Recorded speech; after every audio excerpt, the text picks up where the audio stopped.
Meet the Greyhound. This is the fastest breed of a dog. For thousands of years, greyhounds were bred to hunt by outrunning their prey. The greyhound can reach a speed of over 40 miles, which is 64 kilometers per hour. The dog is also very graceful and athletic, with the ability to maneuver easily and anticipate every move of his prey. Dogs who begin their racing career usually start racing at about 1.5 years of age and are generally retired by 2 to 5 years of age or earlier if they develop injuries or do not perform well. The accepted lifespan of a greyhound is anywhere between 12 to 15 years. Fantabel is widely accepted as the most successful Australian greyhound of all time. Fantabel won 42 out of 63 competitive races, giving her iconic status in the sport and netting a total of 1,365,000 Australian dollars prize money. I'm pretty sure most of you guys would be wondering what happens to a greyhound after they finish their racing career. At your surprise, you may find out something totally the opposite of what you've been thinking about the greyhounds when they retire from their racing career. Some of you might be thinking probably they are just enjoying their best life somewhere there after the hard work they have done in their entire career life. Join us and find out.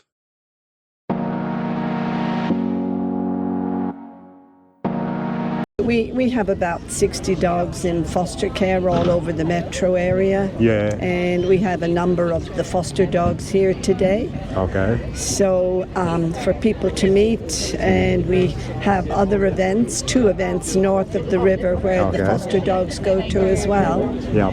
So, and we are the main charity taking in dogs from the racing industry. I see. So where are you collecting them from? Mainly from the racing industry, but at the moment, because of the crisis with rentals and financial crises that people are in, we're taking in a lot of surrendered greyhounds as well. Okay. We take them in from the pounds, we take them in from Gumtree, wherever, a greyhound needs to be in a safe home. Yeah. So you mean you collecting them once they finish their racing career? Some of them never race. Some of them never race. Yeah. Okay. Most of the dogs here today have raced. Yeah. Except for one. Yeah. And we do assess some of the dogs that haven't raced with cats to see if they can go to a family who have cats. Okay. So you bringing them here to see if you can get someone to adopt them, right? Well, yes, so people can meet them and find out how cruisy they are, how relaxed they are. Yeah. We don't hand dogs over at a market. We do a property check. Yeah. And then would deliver the dog if the dog is being adopted by a particular family. We would deliver the just dog to ensure their safety and if they're well looked after, right? Yes, we have to make sure, we have to do all the checks to make sure the dog is going into a good home. Okay. And that if something happened, down the track that wasn't good or they needed a new home, they would come back to us. Okay. So we maintain an interest in all of these dogs for the rest of their lives. Yeah. And we take in about 350 every year. Yeah. Okay. So, but what's the price range for adopting The normal adoption, 2 dogs, it's $375, and for seniors it's $400. 400 for seniors. Okay. And we do have a special rate for the older dogs that we take in, and that's basically 1/3 of the full price. Okay. Oh, I see. And what the age range of these dogs you have right here? Well, the age range in general of our foster dogs is anything from 15 months up to 8, 9 years old. Okay. Some of the dogs that have been surrendered recently are elderly. Yeah. So we obviously need them to go to an appropriate home for them. Okay. And some dogs stay in foster homes permanently because either they have a disability or they're very old. Yeah, okay. And then, you know, may not be so easy to find the right place for them. Yeah. Hello, Haley. Is that Haley? Haley was... so you know them by names? Haley was one of my foster dogs. Oh, okay. And my current foster dog is in the gazebo. I see. So I do have 3 of my own as well. Okay. So you don't have other breeds like German Shepherds? And... Greyhounds are among the worst treated dogs when they're in the industry. So why that? Because they're used to make money. Oh. There's very little welfare, welfare considerations given for the dogs. So we take the dogs in, and oftentimes we have to get them back to health because they are overworked on the track. I see. I mean, racing can be a dangerous business for any dog. I know. Yeah, it's never easy. They get injuries and they get put down. Even for the machines, even for cars and all sort of. Because racing is not always a good thing. You know, it overwhelms the systems. Sure. Okay. So, how long have you been doing this for? 17 years. 17 years now. Long time. Yeah, I set up you've been doing it together? No. You just adopted one. They adopted Haley. Okay. So, if you hear that someone is not treating them well, and you mean that you have to go and bring them back, right? Well, we would have to go and check out the situation and make sure that the dog is safe. That's the important thing. But we rely heavily on our foster carers. They're wonderful people. Yeah. We have about 40 foster carers. You never had such an experience. I see. Yeah, so... Yeah. Is there any government hand in this? No. We don't get any money from the racing industry. We get public donations. Sometimes people leave us money in their will, or we sell merchandise at all of our events. We sell coats, collars, all of those things for greyhounds and for other dogs. Is it possible if someone wants to adopt them and take them out of the country? We'd have to be very sure about what country they were going to. Okay. I mean, there are some countries where there are no welfare laws for dogs, so we probably would say no to many of them. I see. I mean, we have had adopted dogs here, going to England, for instance, after they've been adopted. But there are welfare laws in England. Yeah.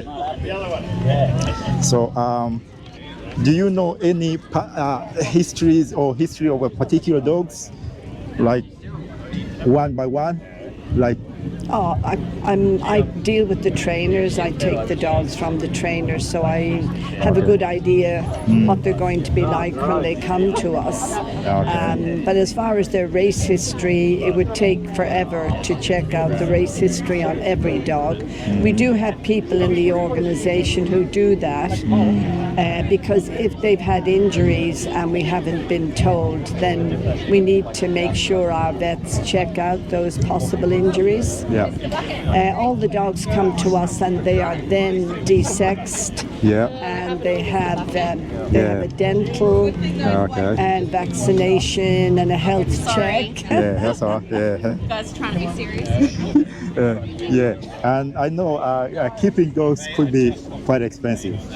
What you reckon roughly can you spend a month to look after one dog?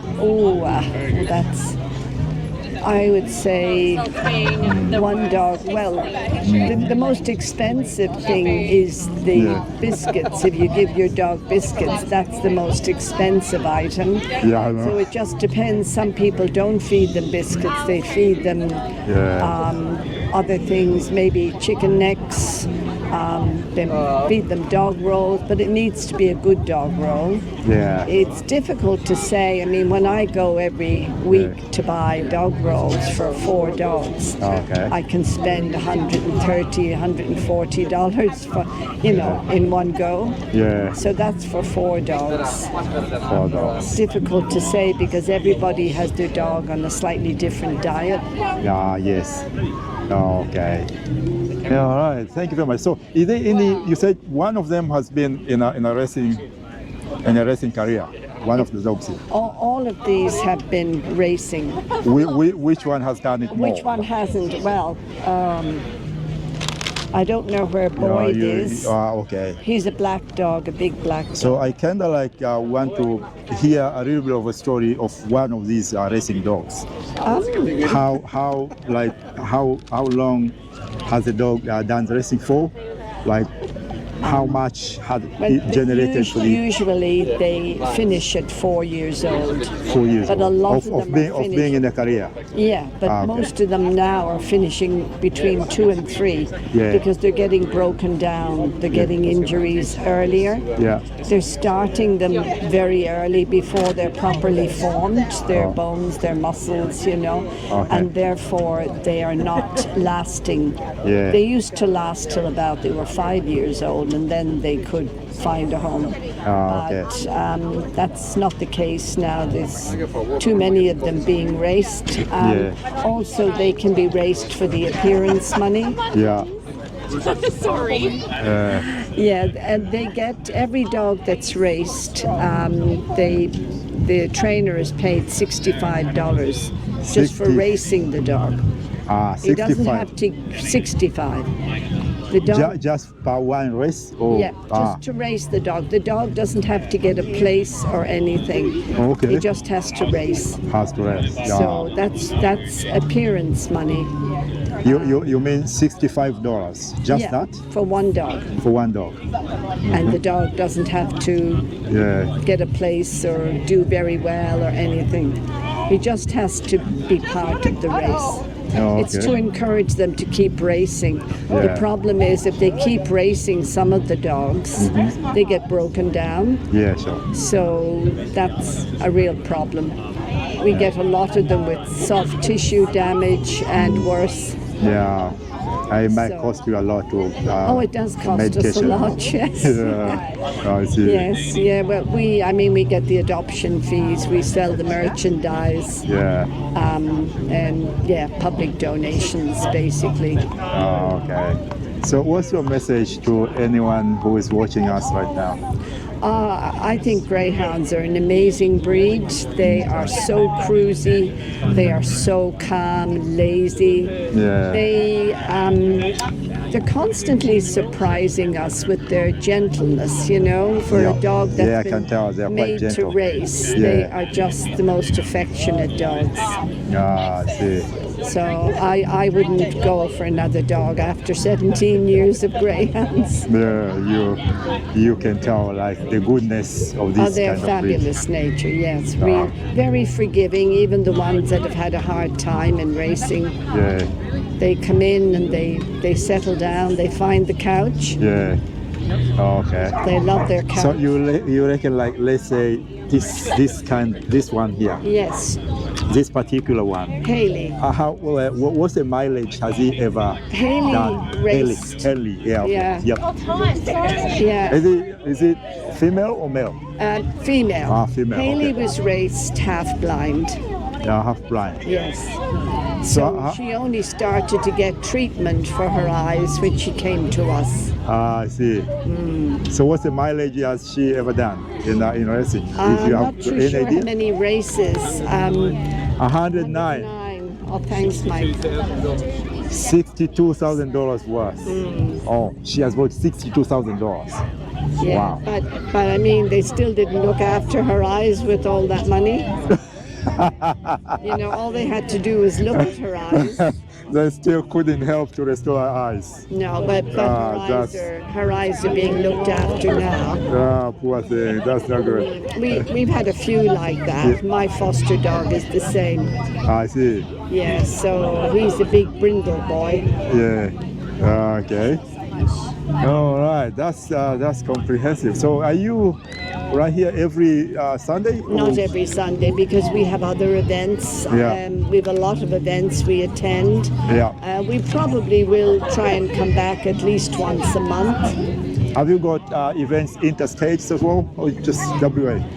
Oh no, just WA. Just WA. The metro area. Yeah. We also have an outreach in Busselton. Yeah. And we have an outreach in Albany as well. Yeah. So, yeah, we do take in a lot of dogs. Okay. And if someone wants to adopt the dog, what's the process? I mean, well, they can check our Facebook page, which is Greyhound Adoptions at hotmail.com. Okay. But they can also ring the number. You know, we have 2 numbers you can ring, or they can get on Instagram. Yeah. There's a vocal one. They're getting excited. Yeah. So yes, there's lots of ways of getting in contact with us. Yeah. And then one of the adoption coordinators will be put in touch with the person wanting to adopt. Okay. And how long is the process for? Doesn't take long if the right dog is there and the right people are there to match. Yeah. So yes, we've had a few people sign up today. Okay. But you know, before we do anything, we do a property check, you know, to make sure that it's the right place and the fences are okay, you know, safe for the dog. Okay. I see. So that's wonderful. Any more insights you would wish to share with us today? I'd like to see Racing and Wagering, the government department who are responsible for the welfare of these dogs, actually doing something about their welfare instead of letting them be advertised on Gumtree, sold off privately when they're finished to anyone and everyone without checking. Their own adoption program, Greyhounds as Pets, they never check a home. They just empty their kennels and that's it. Okay.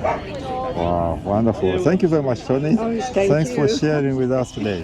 Have a lovely day. You too, David. Thank you very much.